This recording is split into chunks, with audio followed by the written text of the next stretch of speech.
Olá, amigos e amigas, irmãos e irmãs, sejam muito bem-vindos, muito bem-vindas a mais este mini curso oferecido pelo Grupo de Reflexão Bíblica São Jerônimo. Neste tempo quaresmal e pascal de 2023, nós refletiremos sobre o mistério pascal de Cristo no Evangelho segundo Mateus. Desejo a cada um e a cada uma perseverança ao longo destas 6 aulas para que, seguindo aprofundando o nosso discipulado missionário de Cristo, o seu Evangelho, possamos participar do seu reino e ser também anunciadores deste reino. Então, iniciamos esta reflexão e eu chamo a atenção para esta imagem do pão partido e dessas mãos que recebem. É claro que é uma imagem, uma síntese daquilo que é o mistério pascal de Cristo. A vida, paixão, morte e ressurreição de Cristo é uma vida partilhada, uma vida partida, uma vida oferecida, uma vida entregue por amor. Compreender esse mistério da vida de Cristo que se oferece por amor é a chave para compreender nosso próprio seguimento, nossa própria participação no reinado de Deus e também aquilo que nós, enquanto Igreja de Cristo no mundo, somos chamados a viver como sal da terra, a luz do mundo. Aprender de Cristo o modo de viver que agrada o Pai. E assim, seguindo seus passos, participando de sua vida como Ele participa da nossa, crescer e progredir neste modo de ser e viver. Somos chamados, portanto, como discípulos, discípulas, missionários, missionárias do reino, a partilhar e a oferecer nossa vida por amor. A aula de hoje, então, tratará sobre a entrada messiânica de Jesus em Jerusalém. Texto, Mateus 21, versículos de 1 a 11. Essa cena nós a conhecemos já ouvimos muito esse texto. Eu gostaria de iniciar, portanto, a nossa reflexão bíblica partindo do substrato veterotestamentário que sustenta esta cena evangélica. Então, são 2 textos que não estão explicitamente citados no texto de Mateus, mas que são substrato teológico, elementos importantes da história da salvação, da revelação de Deus no Antigo Testamento, que ajudam então a compreender o sentido teológico da entrada de Jesus em Jerusalém. Então, os 2 textos são Gênesis 49, 8 a 11 e primeiro livro dos Reis, capítulo 1, versículo 32 a 40. Vamos começar pelo texto de Gênesis 49. O texto de Gênesis 49 é longo, é extenso, é a bênção de Jacó aos seus 12 filhos. Jacó está moribundo, é o discurso do testamento de Jacó. Então ele chama os seus filhos, que estão ali ao seu redor, e ele vai dar uma bênção para cada um. Vamos apenas nos concentrar no versículo 8 a 11, que são os versículos que correspondem à bênção que Jacó oferece e dá ao seu filho Judá. O texto diz o seguinte: Judá é um leãozinho, da presa, meu filho, tu subiste. Agacha-se, deita-se como leão, como leoa, quem o despertará? O cetro não se afastará de Judá, nem o bastão de chefe de entre seus pés, até que o tributo lhe seja trazido e lhe ofereçam todos os povos. Liga a vinha seu jumentinho, a cepa o filhote de sua jumenta, lava sua roupa no vinho, seu manto no sangue das uvas. Seus olhos serão turvos de vinho, seus dentes brancos de leite. Vamos destacar alguns elementos. Primeiro, Jacó afirma que Judá é um leãozinho. Daí é que vem aquela imagem, né, que se repete ao longo da escritura, o leão da tribo de Judá. Esta imagem vem da boca de Jacó, que abençoa então Judá. Afirma que é um leãozinho que vai crescer, que vai progredir e que vai se elevar. E essa elevação se dará pelo cetro que lhe será concedido, pelo bastão de chefe que ele receberá para conduzir, pastorear e com autoridade governar sobre os seus irmãos, sobre as 12 tribos de Israel e depois também não apenas sobre Israel, mas como diz o texto, todos os povos e nações. Então ali nós temos são palavras proféticas que interpretam aquele que é o lugar ocupado por Judá na história da salvação. Por que Judá é tão importante? Porque de Judá vem Davi. Davi é da tribo de Judá. E toda a descendência de Davi, a quem é prometido um reinado eterno que não terminará, que vem o Messias, segundo a Escritura. Então, se liga Jacó, Judá, Davi e a descendência de Davi. Isso nós vamos ver na sequência. Outra imagem importante, de Gênesis 49, 8 a 11, é essa perspectiva de que este pastor que vem de Judá, ele vai beber do sangue das uvas, vai beber do vinho. Seu manto, sua veste será manchada de vinho, porém seus dentes são brancos como leite. Então aqui está aquela tensão entre paixão e ressurreição, né, que depois, obviamente, numa releitura neotestamentária, assim como também os cânticos do servo sofredor de Isaías, são lidos na perspectiva cristológica, na perspectiva da pessoa de Cristo, né, do mistério de Cristo, do agir da missão de Cristo em favor da humanidade. Então aqui nós temos algo que depois, alegoricamente, será aplicado também à paixão, morte e ressurreição de Jesus. O sangue das uvas, o vinho e o branco dos dentes, que são como leite, né, este anúncio da vitória da morte, da vitória da ressurreição e da vida sobre a morte. Com este pensamento, passamos para o segundo texto. 1 Reis, capítulo 1, versículo 32 a 40. Salomão monta na mula do pai, o rei Davi. Ele é ungido rei na fonte do Guion. Ele monta na mula e é aclamado então pela multidão, entrando em Jerusalém como o rei, o sucessor de Davi. Bom, esse texto ele está justamente num contexto também de discurso testamento de Davi. Assim como Jacó, moribundo, dá a bênção a todos os seus filhos, Davi, já moribundo, chama Betsabeia e diz: olha, teu filho será rei. E eu pedirei, então, ao sacerdote e aos chefes da guarda e a todos os que me ajudam a governar em Jerusalém, para que ele seja ungido rei e possa, então, ingressar como o meu sucessor na cidade de Jerusalém. Então, Salomão, então, é conduzido por aquelas autoridades chamadas por Davi, à fonte do Guion. Ele recebe a unção com óleo, né, o chifre cheio de óleo que é jogado sobre a sua cabeça. E ali então vem o sinal. Ele é montado na mula de Davi, ele é montado na mula do rei. E Salomão ingressa em Jerusalém, depois de ungido rei, montado na mula. E quando a multidão vê a mula do rei Davi, né, o jumento do rei Davi, que está ali montado por Salomão, entende, compreende que o sucessor de Davi é Salomão.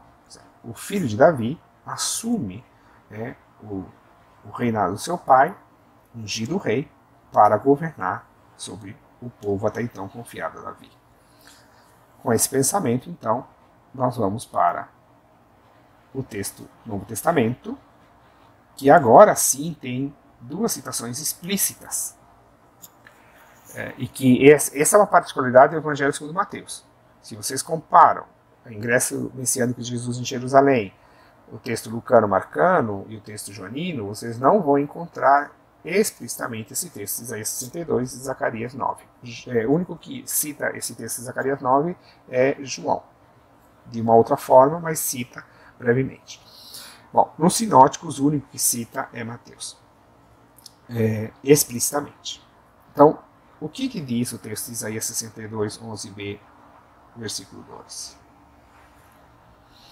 O texto de Isaías está num contexto de retorno do exílio, né, da necessidade da reconstrução, de restabelecer a aliança, de fortalecer a identidade do povo de Israel na nova realidade, né, depois do exílio.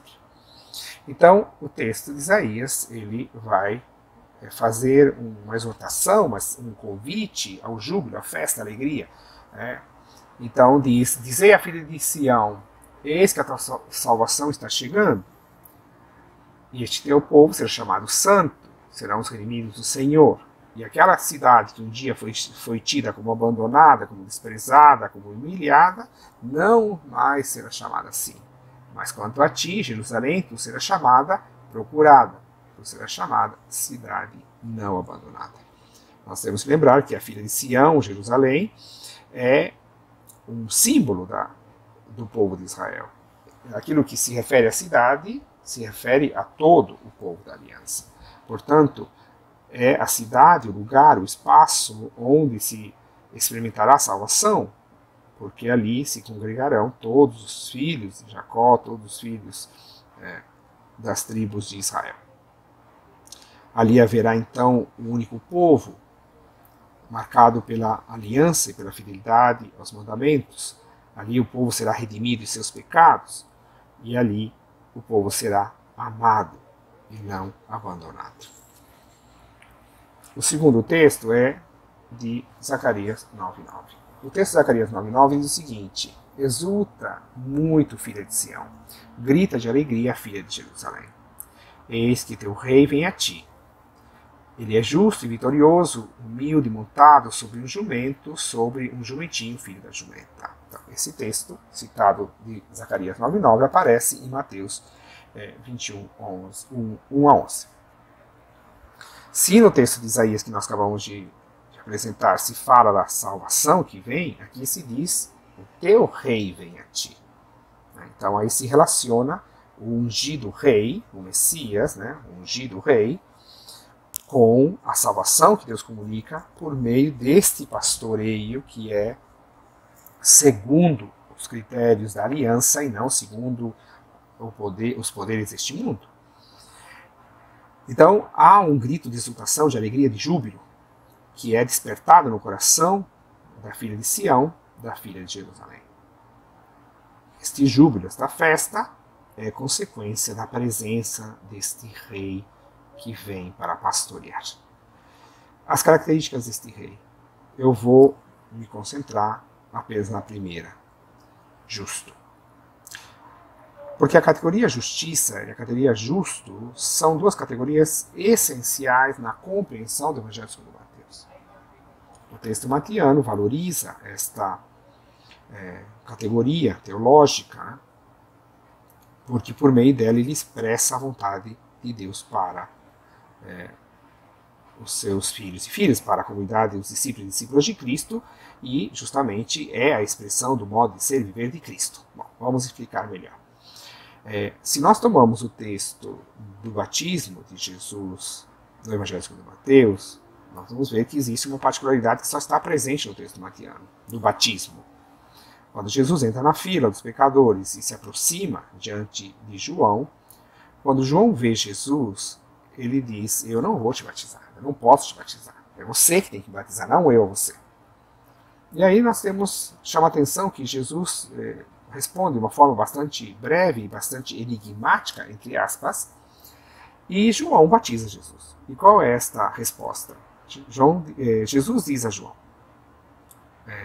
convém que você me batize, para que se cumpra toda a justiça. E João batiza Jesus no Rio Jordão. O que é esse cumprir toda a justiça? Então, o texto matiano está dizendo que o Espírito do Senhor deve estar explicitamente manifestado sobre Cristo. Né? Então, no batismo, o Espírito Santo desce sobre Jesus e ele é chamado Cristo, ungido pelo Espírito. E que por meio dessa unção do Espírito, Jesus de Nazaré ele viverá, ele testemunhará o modo de ser e viver que agrada o Pai. Então, por meio do modo de ser e viver de Cristo, nós conhecemos esta medida que cumpre toda a justiça. Com esse pensamento, vamos para o texto do Sermão da Montanha. No Sermão da Montanha, além das bem-aventuranças, que diz bem-aventurados que têm fome e sede de justiça, né, o texto diz lá no meio, né, que a advertência que Jesus faz aos seus discípulos: olha, se a vossa justiça não superar a justiça dos mestres da lei, dos fariseus, vós não entrareis no reino. Então vamos ver duas coisas aí. Primeiro, Jesus reconhece que existe uma medida de justiça vivida pelos fariseus, mestres da lei. Eles têm uma medida de justiça. Só que Jesus diz que essa medida não é suficiente para o ingresso e para a participação no reinado dos céus. Bom, se essa medida não é suficiente, qual é a medida suficiente? Qual é a medida de justiça que permite o ingresso no reino e a participação no reinado de Deus? Obviamente, a medida de justiça ela é comunicada e testemunhada pela pessoa de Jesus de Nazaré. Aquele Messias ungido pelo Espírito, portanto, Cristo, que viverá do modo que agrada o Pai. Então, quem quer cumprir toda a justiça deverá também se deixar conduzir pelo Espírito de Cristo, iluminado pela palavra de Cristo, pelo modo de ser e viver de Cristo, para testemunhar então a sua participação no reinado de Deus e também para se tornar um arauto, um anunciador deste reino, uma testemunha deste reino. Então aqui nós temos justamente esta apresentação do evangelista Mateus para o que realmente convém enquanto vivência para participar do reinado de Deus. Então Jesus é essa medida, esse paradigma da justiça que permite ingresso e participação no reinado. Ele é o justo. O modo de viver de Cristo é que agrada ao Pai. Por isso ele é vitorioso. Ele é vitorioso porque ele é justo. E aí então a gente lembra do texto de Mateus 25, o sermão, o discurso escatológico que se fala sobre o juízo final, o julgamento das nações. Ali Jesus afirma que aqueles que dão de comer ao faminto, que matam a sede dos sedentos, que vestem o nu, que acolhem o estrangeiro, que visitam o enfermo e o encarcerado, esses são chamados justos. Benditos do meu Pai, vinde e recebei e participai do reino que meu Pai preparou para vós desde a origem de todos os tempos. Então, quem é o vitorioso, segundo Mateus? Aquele que assimilou o modo justo de viver de Cristo. E a justiça de Cristo é esta: dar pão ao faminto, água ao sedento, veste ao nu, casa e acolhida ao estrangeiro, visita, compaixão, misericórdia ao enfermo e ao encarcerado. Esses são justos. E esses são vitoriosos. Então, o texto de Zacarias 9:9, na entrada de Jesus em Jerusalém, aponta para aquilo que é a síntese do mistério pascal de Cristo. A oferta amorosa, livre, a entrega incondicional de Cristo, ungido pelo Espírito, ao Pai, em favor daquele vulnerável, daquele que precisa de cuidado, daquele que deve ser restaurado na sua vida, regenerado na sua existência. Assim, nós compreendemos, então, quem é este rei? Quem é este ungido? Quem é este montado neste jumento? Se lá no Antigo Testamento, no primeiro livro dos Reis, capítulo 1, o montado na mula do rei é o filho de Davi, Salomão,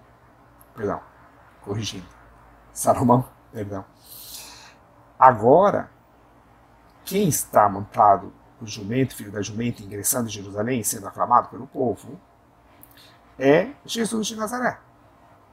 Ele é descendente de Davi. O texto de Mateus 1 e 2, nos Evangelhos da Infância, dizem que Jesus está associado a José, que é da casa de Davi. Então, aqui, Jesus nasce também em Belém, segundo Mateus. Bom, com essa ideia, vamos então para o que acontece ali naquele momento que Jesus ingressa em Jerusalém. A multidão grita: Hosana ao filho de Davi. Bendito que vem em nome do Senhor. Hosana no mais alto dos céus. Bom, aí a gente às vezes tem que se perguntar. Muitas vezes as pessoas nos perguntam: Padre, mas o que significa Hosana? Então, retomando um pouco o Antigo Testamento novamente, Hosana é uma transcrição grega, transliterado do hebraico, que vem de Hoshi-Aná, ou Hossi-Aná. O imperativo foi abreviado para a forma Hossá. E o que significa Hossá? Presta atenção. É uma exortação. É um pedido dirigido a Deus. No Salmo 118, versículo 25 seguintes, ou Salmo 117, se for a tradução da 70, e o Salmo 118 e 117, ele faz parte do Halel, que se cantava nas festas de peregrinação, quando o povo subia para o santuário. A festa de peregrinação, a Páscoa, os tabernáculos. Naquele momento, os fiéis ingressavam em procissão no templo, no santuário, e eles então suplicavam a Deus pelas suas intenções, pelas suas necessidades. Porém, como a chegada ao santuário era também um momento de alegria, de exultação, porque depois de um longo peregrinado, longa procissão que vinha das terras longínquas de Jerusalém até chegar a Jerusalém, então havia também uma razão de festa, de alegria, de júbilo, de entrar na cidade santa e entrar no santuário. Então, este pedido, que inicialmente era uma súplica, ela se transforma no seu sentido e ela assume uma expressão de júbilo, de alegria. Então, Hosana, Hosana, Hosana, significa mais do que um pedido, um grito de exultação, de alegria. Lembrem-se que Isaías 62 e Zacarias 9 chamava justamente Jerusalém, a filha de Sião, a filha de Jerusalém, a exultação, ao júbilo, a festa, a alegria.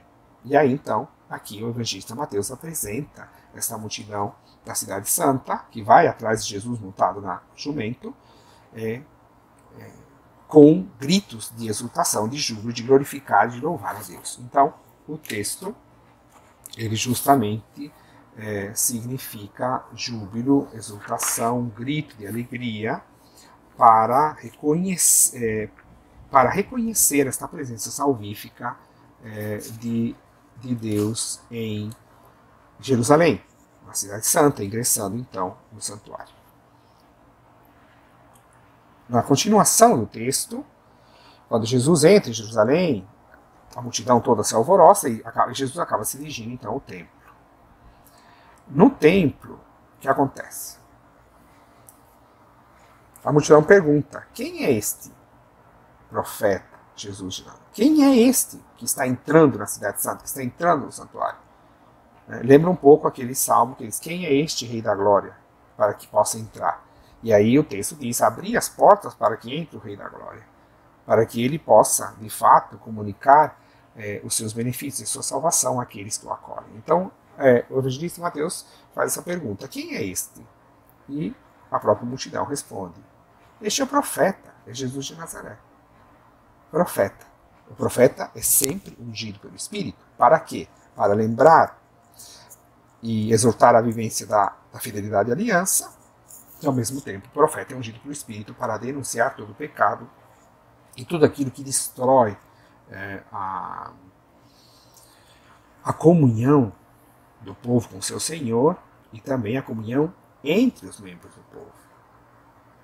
Então, este é Jesus de Nazaré, o profeta. Que profeta é este? Então aí, né, quando Jesus entra no templo, ele vai expulsar os vendilhões. Tem toda a narrativa da expulsão dos vendilhões, que não vou meditar aqui, né, não é o tema. Aí depois, então, já dentro do santuário, depois da expulsão dos vendilhões, Jesus cura cegos e coxos, porque dele se aproximam. Então se aproximam cegos e coxos, e Jesus cura esses cegos e coxos. É o texto próprio de Isaías, que diz, quando o Espírito do Senhor está sobre mim, me levará a agir no meio do povo, para que os coxos andem, os paralíticos andem, os cegos vejam, os cativos sejam libertados. Enfim, então, essas duas categorias, coxos e cegos, são curados. E aí, então, tem a reação do sumo sacerdote e dos escribas, que diante daquilo, eles veem as maravilhas realizadas por Jesus dentro do santuário, e isso eles ficam incomodados, mas também escutam o grito das crianças. Então, o evangelista Mateus diz que quando, diante dessa cena, os fariseus, os escribas, os sumos sacerdotes, eles ficam zangados. Ficam zangados porque ouvem na boca das crianças que gritavam, Hosana, o filho de Davi. Então vejam que no texto matiano se repete essa ideia do reconhecimento do filho de Davi, né, e da exultação por esse descendente de Davi, que vai comunicar bênção de salvação, restauração da aliança e o novo templo. E aí então esses opositores de Jesus, eles dizem a Jesus, mas você não está ouvindo o que eles estão dizendo ao seu respeito? Então vem a resposta de Jesus. Sim, sim, eu sei, eu estou escutando. Sim, eu sei o que eles estão dizendo. Hosana é o filho de Davi. Porém, eu pergunto, vocês nunca leram que da boca dos pequeninos, das crianças, é que se prepara um hino, que se prepara o justo louvor? Da boca das crianças, dos pequenos, dos simples, dos humildes, é que brota o conhecimento da vontade de Deus? É aos pequenos, aos humildes, que Jesus revela os mistérios do reino? Pois bem, aqui então está a síntese deste ingresso de Jesus em Jerusalém. A gente tem que se perguntar, em que grupo a gente se coloca? No grupo que aclama da multidão que aclama Jesus, reconhecendo nele o rei justo que vem para salvar e para comunicar um modo novo de viver, e que em continuidade as crianças também reconhecem, ou nós nos encontramos no grupo dos sumos sacerdotes e dos escribas, que se opõem a Jesus, que ficam zangados porque ele é chamado filho de Davi, ficam horrorizados porque nele há uma fonte de júbilo, de festa, que não se conhecia há tempo em Israel. Na verdade, queridos irmãos e irmãs, o evangelista Mateus está nos chamando a reconhecer a nossa pequenez. A reconhecer que é na nossa pequenez que o Messias, o Rei, ungido, justo, nos salva. Enquanto mais nós reconhecemos nossa pequenez, enquanto mais nós nos deixarmos conduzir pelo Espírito de Deus, enquanto mais nós nos deixarmos conformar e instruir pela palavra e pelo modo de viver de Cristo, mais nós participaremos do reinado de Deus. Mais nós participaremos da salvação que nos é dirigida por misericórdia e por bondade, por amor misericordioso do Pai manifestado em Cristo. Então, neste percurso de discípulos missionários, segundo Mateus, que vai nos levar à celebração da Páscoa, da paixão, morte e ressurreição de Jesus, e que vai se concluir com o mandato missionário. Que lugar nós ocupamos? Qual é o lugar e o espaço que nós ocupamos neste segmento, neste percurso, neste caminho que nos é aberto e que nos é proposto? Nós nos escandalizamos com Jesus?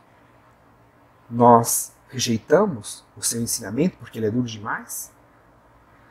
Nós desprezamos a sua palavra porque e o seu modo de ser e viver em favor dos pequenos porque isso nos incomoda, isso nos desinstala, isso nos coloca na nossa cara o quanto nós somos mesquinhos, egoístas, o quanto nós somos soberbos, arrogantes, o quanto nós somos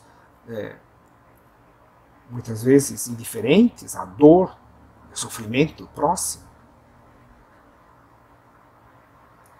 Acolhamos, portanto, o testemunho das crianças e dos pequenos, reconhecendo naquele profeta, Jesus de Nazaré, montado no jumento, filho da jumenta, o rei justo, o pastor justo, humilde, que redime seu povo dos seus pecados e que congrega o povo de Israel como um povo santo e congrega todos os povos e nações como um povo santo redimido. Desejo a cada um de vocês, suas famílias, suas comunidades, um belíssimo percurso de Quaresma, uma belíssima Semana Santa, uma belíssima Vigília da Páscoa, um belíssimo Tríduo Pascal, né? Uma celebração pascal que esteja à altura deste Rei justo, deste pastor justo, deste profeta justo, que nos propõe uma forma nova de viver, que nos testemunha e nos atrai a cumprir toda a justiça,